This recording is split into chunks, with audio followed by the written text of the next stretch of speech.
नमस्ते दोस्तों, आपका स्वागत है चैनल स्टडी विद आरएस में।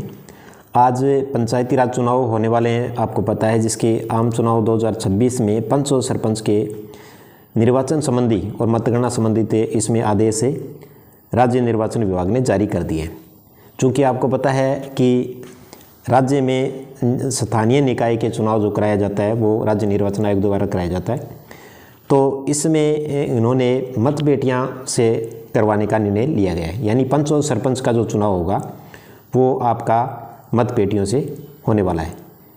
तो मतपेटियों में क्या क्या तरीका रहेगा, इस वीडियो में हम पूरा इसको जानने वाले हैं। तो चलिए, इसमें मतगणना समाप्ति के तुरंत बाद इसका पूरा सिस्टम दिया गया है। तो पहला चीज़ ये क्लियर हो चुकी है कि पंच और सरपंच का जो चुनाव होगा वो मतदान पेटियों द्वारा होगा। यानी कि आपको एक बैलेट पेपर जारी किया जाएगा और बैलेट पेपर पे सभी कैंडिडेट के आपके नाम और उसके सामने सिंबल होगा। आपको एक बाकायदा एक मोहर लगानी पड़ेगी। वोटिंग के लिए मोहर होती है, उसको शुभहीनकारी बोलते हैं उसको, तो वो आपको यहाँ पर लगानी पड़ेगी। और उसके बाद में इस पर जैसे ही मतदान समाप्त हो गया उसके बाद में ये वीडियो दोनों के लिए है, चाहे आप पंचायती राज का चुनाव किसी पद का भी लड़ रहे हो और या फिर आप कहीं वोटिंग करा रहे हो, तो टीम और दोनों के लिए सभी नागरिकों के वीडियो देखना चाहिए।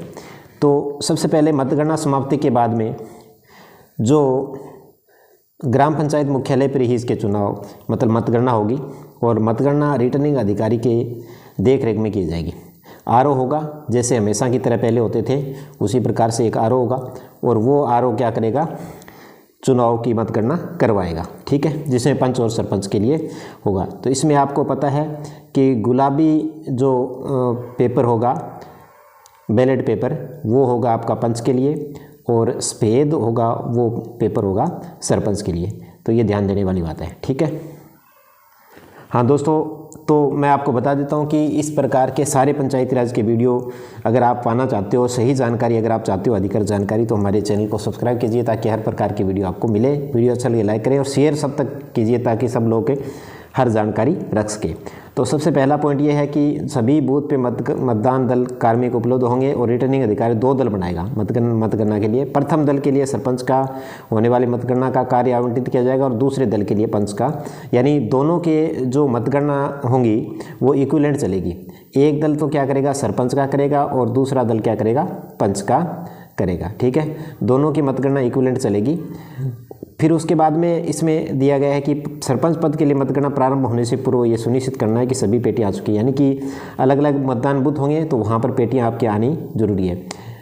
द्वितीय दल तो क्या करेगा, द्वितीय दल द्वारा एक मतपेटी खोलकर वार्ड वाइज गुलाबी रंग के यानी कि पंच के मतपत्रों को 50-50 का बंडल बनाकर रबड़ बैंड लगाना है और यह प्रक्रिया सभी बूथों में उपयोग में ली जानी है। ठीक है, और प्रथम दल जो है वो क्या करेगा, प्रथम दल जो सरपंच के सफ़ेद मतपत्र उनकी 50-50 की बंडल की घटी बनाएगा। पंच के जो वार्ड वाइज मतपत्रों की छंटनी या बंडल बनाने के उपरांत मतदान दल जो है प्रत्येक वार्ड पंच के मतपत्रों की संख्या एक कागज़ पर अंकित करनी है और उसका मिलान भी करना है। यानी कि बंडल बनाने के बाद में टोटल मत सबसे पहले आपको करने होंगे कि आपके इतने मतदान बूथ पे आपके कितने मत टोटल पोल हुए। ठीक है, मतपत्रों की छंटनी और बंडल बनाने के उपरांत सरपंच जो है कागज़ पर अंकित करेगा और रिटर्निंग अधिकारी से भी इसका मिलान करना होगा। तो ये सभी है। इसके साथ में नोटा का भी इसमें किया गया और साथ में खारिज मतपत्रों को अलग से बंडल बनाकर रखना है, जो कि हमेशा की तरह रखा जाता है। सील लगाकर रिटर्निंग अधिकारी अपने पास उसको खारिज मतपत्रों को रखेगा और खारिज का कारण भी उस पर लगाएगा। बाकायदा एक मोहर आएगी जिसमें 7-8 कारण होंगे, उस कारण में से आपको कारण लिखना होगा। ठीक है, मतगणना के दौरान 2 अभ्यर्थियों के बीच में अंतर बहुत कम है तो फिर पुनः मतगणना आग्रह किया जा सकता है। ये बहुत ही इंपॉर्टेंट पॉइंट है कि अगर 2 अभ्यर्थियों के बीच में मतदान का जो डिफरेंस है, अंतर है, वो बहुत कम है तो दोबारा से पुनः गणना की जा सकेगी। जैसे जैसे मतपत्रों की गणना का कार्य पूर्ण होगा वैसे वैसे पंच और सरपंच के परिणाम घोषित किए जाएंगे। यानी कि जैसे एक वार्ड का किया तो एक वार्ड की घोषणा कर दी, इतने इसके टोटल मतदान हुए जिसमें से इतने इनको इस कैंडिडेट को मिले, इस कैंडिडेट को मिले, ए को, बी को, किसको मिले, इस प्रकार से आपको होगा। ठीक है, मतदान केंद्र पे जैसे ही कंप्लीट हो जाएगा उसके बाद में परिणाम घोषित होने के बाद में पंच या सरपंच है उसको जो विजेता है उसके अलावा अन्य जो भी अभ्यर्थी है उसको मतदान केंद्र पर रुकने नहीं दिया जाएगा। पंच और सरपंच के परिणाम घोषित होने पर उसका परिणाम जो है उसका प्रारूप 7 होता है, उसके अंदर आपको प्रदर्शित करना होगा। पंच सरपंच को शपथ भी तुरंत ही दिलानी होगी, यह ध्यान रखना है। पंच और सरपंच परिणाम घोषित होने के बाद प्रतिनिधियों को प्रारूप 11 के अंदर शपथ दिलानी है और शपथ दिलाने के बाद उस पर साइन करवा कर अपने पास रखना है। तो ये चीज़ें क्लियर हो चुकी है। और अगर आप इससे तरह के ऑर्डर और विभागीय जानकारी ज़्यादा अधिक चाहते हो तो हमारी वेबसाइट के अंदर, जिसका लिंक डिस्क्रिप्शन में दिया गया है, studywithrasam.com, उस पर विजिट कर।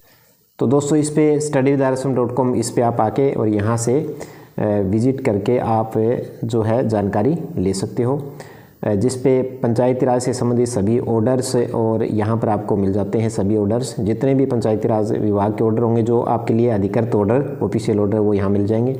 और अन्य भी आपको जो ज़रूरी जानकारी वो यहाँ पर आपको मिल जाएगी। ठीक है दोस्तों, वीडियो अच्छा लगे लाइक करें, शेयर सबको करें। थैंक यू दोस्तों।